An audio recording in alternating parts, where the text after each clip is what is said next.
सिमी ने अचानक कुछ सोचा, फिर उसने शिवम को अधीरता से देखा और कहा, आज तुम्हें सबके सामने बात करने की अनुमति किसने दी? क्योंकि तुम्हारे पास कोई क्षमता नहीं है, इसलिए तुम्हें अपने उस कार्य को करने के लिए दृष्टि के नाम और स्थिति पर निर्भर रहना पड़ा। दृष्टि ने एक शब्द भी नहीं बोला, फिर भी तुमने उसकी ओर से बोलने का दावा किया।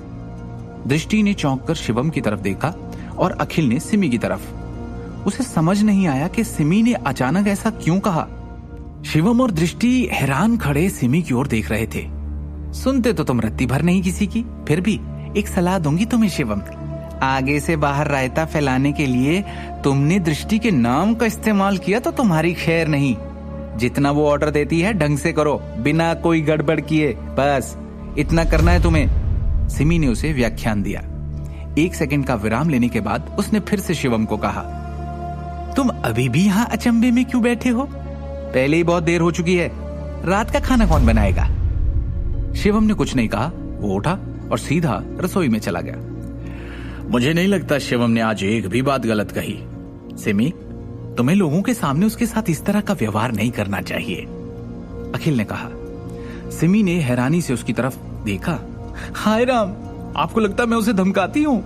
सिमी ने दुखी सी शक्ल बनाकर धीमी आवाज में कहा, मैं तो बस अपनी बेटी का मार्गदर्शन करने में मदद कर रही हूँ। आज जो कुछ हुआ आपकी समझ में नहीं आया? ये शिवम अच्छे भले काम बिगाड़ने वाला लड़का है, हर जगह टांग अड़ानी होती है इसको। सिमी की बात सुनकर अखिल ने अपना सिर हिला दिया। अखिल को इस तरह व्यक्त करते हुए देख सिमी ने आगे कहा, अगर मैं उसे अभी सबक न सिखाऊं ना, तो वो भविष्य में हमारे परिवार के बीच अपनी जगह नहीं बना पाएगा। मैं ये सुनिश्चित करना चाहती हूँ कि अगर उसे हमारे साथ एक अच्छी जिंदगी चाहिए तो उसे हमारी बेटी जैसा कहती है वैसा करना होगा। और फिर दृष्टि की तरफ देखकर बोली, और दृष्टि, तुम जरा उसे सिर पे चढ़ाना छोड़ दो।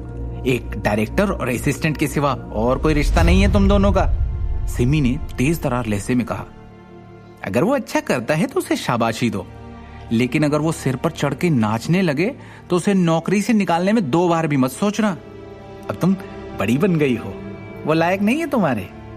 अखिल ने ये बात सुनकर कहा, अरे शिवम अब पहले वाला शिवम नहीं रहा, मैं नोटिस कर रहा हूं, काफी बदलाव आया है उसमें। सच कहूं तो होशियार होता जा रहा है दिन ब दिन, और दृष्टि का भी कितना ख्याल रखता है। आप रहने दो होशियार।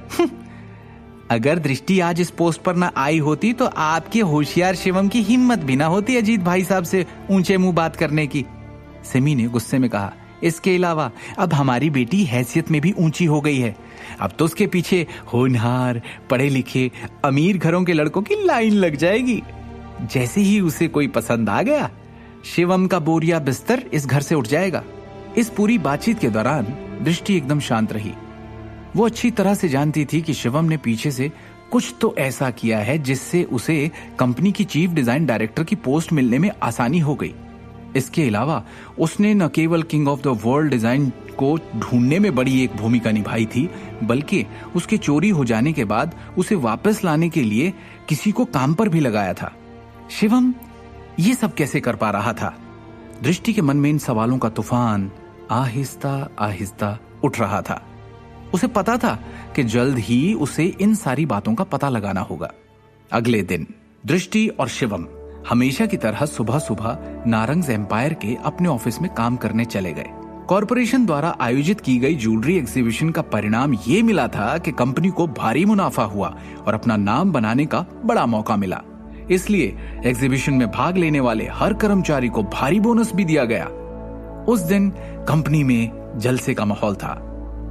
चूंकि दृष्टि ने भारी अंतर से प्रतियोगिता जीती थी, इसलिए बोर्ड ऑफ डायरेक्टर्स ने ऑफिशियल तौर पर घोषणा की कि उसे चीफ डिजाइनर डायरेक्टर बना दिया जाएगा और अब वो पूरी तरह से ज्वेलरी डिजाइन टीम की प्रभारी होगी और उसे डिपार्टमेंट संभालने का पूरा अधिकार होगा।